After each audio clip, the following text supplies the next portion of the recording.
Assalamualaikum warahmatullahi wabarakatuh. Dalam wisata religi atau napak spiritual pada malam hari ini, tertuju pada makam keramat Sultan Maulana Yusuf bin Sultan Maulana Hasanuddin Banten. Adapun tempat makam keramat tersebut berada di Serang, Banten Lama. Sepeninggal Maulana Hasanuddin, putra pertamanya yaitu Maulana Yusuf memegang tampuk kepemimpinan Kesultanan Banten. Ia dikenal sebagai penakluk kerajaan Sunda Pakuan Pajajaran pada tahun 1579 Masehi dalam upaya ekspansi kekuasaan dan penyebaran Islam. Sultan Maulana Yusuf juga berperan dalam membangun Banten dengan membuat benteng, kanal, perkampungan dan bendungan. Ekspansi kekuasaan oleh Maulana Yusuf bahkan masuk ke pedalaman Sunda. Ia dibantu oleh Cirebon hingga kerajaan Sunda Pakuan Pajajaran benar-benar runtuh dan dikuasai oleh Banten.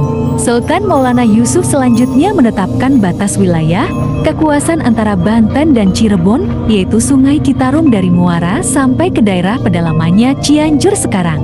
Masa pemerintahan Sultan Maulana Yusuf, perkembangan pertanian sawah diperluas hingga ke Serang. Ia juga membuat irigasi, bendungan dan danau buatan yang disebut Tasikardi dengan memanfaatkan aliran sungai Cibanten. Danau ini bahkan masih ada hingga sekarang meskipun sering kering saat kemarau. Di tengah-tengah danau ada sebuah pulau kecil yang disebut Kaputren. Danau tersebut selain untuk pemenuhan kebutuhan air, juga dijadikan tempat wisata oleh keluarga Sultan. Bagian bawah danau memiliki saluran pipa terbuat dari terakota dan dialirkan ke tempat pengendapan air yang disebut Pangindelan Abang dan Pangindelan Putih, Pangindelan Emas. Tempat ini berfungsi untuk menyaring air menggunakan teknik pengendapan dan penyaringan dengan pasir dan ijuk. Semasa kepemimpinan Sultan Maulana Yusuf, Banten dianggap sebagai kota perdagangan pelabuhan. Banyaknya barang dagangan dari penjuru dunia digudangkan dan didistribusikan kembali ke berbagai belahan Nusantara dan luar negeri. Pedagang dari Cina banyak membeli barang berupa lada, nila, kayu cendana, cengkeh, hingga buah pala. Tentunya, mereka membawa barang berupa porselen, sutra, beludru, benang emas, dan aneka barang lain dari daratannya untuk dijual di Banten. Ada juga pedagang dari Arab dan Persia yang menjual permata dan obat-obatan di pelabuhan. Dari Gujarat ada yang menjual kain dan kapas. Termasuk ada dari bangsa Portugis yang membawa kain-kain Eropa dan India. Pemukiman khusus untuk pedagang asing ini ditentukan pula, seperti Kampung Pakojan untuk para pedagang Arab, Gujarat, Mesir, dan Turki yang terletak di sebelah barat Pasar Karanghantu. Kampung Pecinan untuk para pedagang Cina yang terletak di sebelah Masjid Agung Banten. Sultan Maulana Yusuf dikenal sebagai Raja Banten kedua, penakluk kerajaan Pajajaran saat menyebarkan Islam di tanah Sunda. Sultan Maulana Yusuf menjabat sebagai Sultan Banten pada tahun 1570 Masehi sampai dengan 1580 Masehi. Hanya 10 tahun beliau memerintah Banten, beliau wafat karena sakit.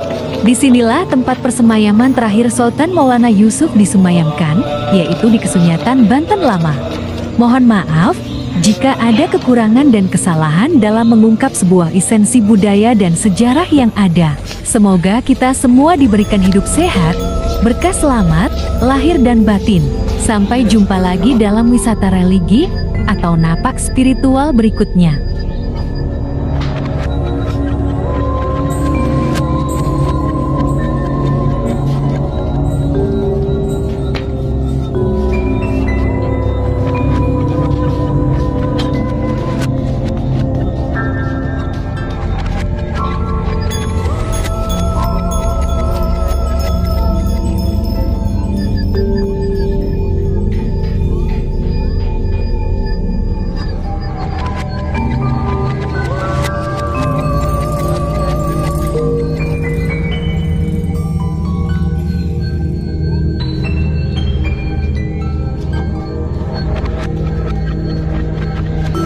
Wassalamualaikum warahmatullahi wabarakatuh.